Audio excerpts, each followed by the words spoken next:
स्वार सामुदायिक स्वास्थ्य केंद्र में ऑपरेशन थिएटर की हुई शुरुआत।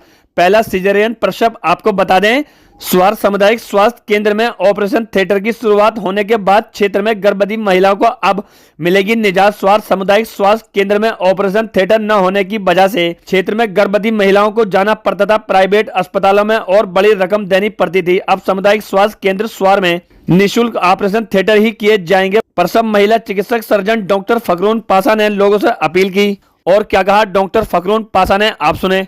मेरा नाम डॉक्टर फखरून है। अच्छा, आपकी सीएससी स्वार में तैनाती की गई है, तो किस तरह आपके द्वारा पेशेंटों को देखा जा रहा है और किस तरह सीजन आपके द्वारा किए जा रहे हैं यहाँ पे? पेशेंट को, जैसे पेशेंट जब आता है हम लोग देखते हैं, पूरी जांचें करवाते हैं, फिर हम लोग देखते हैं कि पेशेंट को अगर हम नॉर्मल डिलीवरी हो पाई तो अब तो हम लोग का यहाँ पे सुविधा है ही कि हम लोग यहाँ पे सिजेरियन कब कर सकते हैं ना, क्योंकि लास्ट वीक ही हम लोगों ने अभी ओटी को इनॉग्रेशन किया है। तो अभी अगर पेशेंट, किसी भी पेशेंट को अगर ऑपरेशन लगेगा तो हम लोग यहीं पर ही करेंगे। यहाँ पे ये सुविधा उपलब्ध हो गई है। तो कल पहला हम लोगों ने ऑपरेशन किया था। यहाँ पर बेबी मदर दोनों ही स्वस्थ हैं।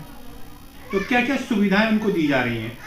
सुविधाएं ये हैं कि उनका प्रॉपर अभी हम लोग ट्रीटमेंट देख रहे हैं। सारी जितनी भी इंजेक्टेबल, जो भी एंटीबायोटिक्स यहाँ पे पहले अवेलेबल नहीं था, वो सब उनको दिया जा रहा है। उनको डाइट प्लान देंगे प्रॉपर, जो मतलब पेशेंट के लिए खाना होना चाहिए वो सब पेशेंट को यहाँ मिलेगा। अच्छा, जैसे क्षेत्र की गर्भवती महिलाएं थी, उनको बहुत बड़ी समस्याएं आती थी सामने यहाँ पे सीजन न होने की वजह से ऑपरेशन थिएटर।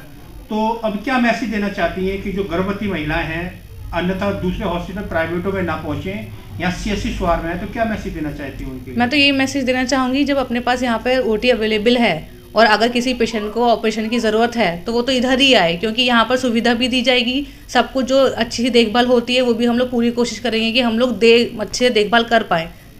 मेरी तो ये कोशिश है कि अब यहाँ पर पैसा भी नहीं लगेगा, चार्जेस भी नहीं है, डाइट प्लान सब कुछ है, पेशेंट की सुविधा के हिसाब से ही सब कुछ हम लोग देंगे, तो यहीं पर ही करें। इस टाइम अभी तो कल ही एक ऑपरेशन हुआ है ना, तो अभी तो फिलहाल हम लोग ने उसको लिक्विड डाइट स्टार्ट किया है। तो उसमें अभी नॉर्मल पानी, दाल का पानी, सिर्फ लिक्विड डाइट स्टार्ट किया है। और शाम में हम लोग देखेंगे कि कैसे कैसे हम लोग यहाँ पे पॉसिबिलिटी कर पाएँ। हो पाएगा धीरे धीरे, हम लोग मतलब कोशिश कर रहे हैं कि अच्छा ही हो। अगर जब भी मुझे लगेगा कि हाँ ज़रूरत है तो मैं तो कोशिश करूँगी कि मैं करूँगी इधर ही। जैसे ड्यूटी टाइम क्या है आपका, किस टाइम? जैसे नाइट में कोई आती है डिलीवरी, तो उसमें क्या है? नाइट में तो देखिए, जब डिलीवरी अगर कोई होगी और सिजेरियन होगा तो वो तो हम लोग रामपुरी भेजेंगे, क्योंकि मेरा ड्यूटी टाइमिंग तो 10 से 4 ही है। तो उस बीच अगर जो भी सिजेरियन मुझे लगेगा करने का तो मैं करके ही जाऊंगी।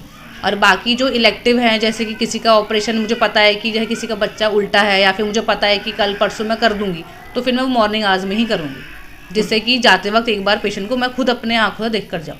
टोटल सुविधाएँ हैं अभी तो कल से तो ये है कि हम लोग पूरा ओटी स्टार्ट हुआ है। अब जैसे जैसे पेशेंट बढ़ेंगे, केसेस बढ़ेंगे, हम लोग और फैसिलिटीज़ प्रोवाइड करेंगे।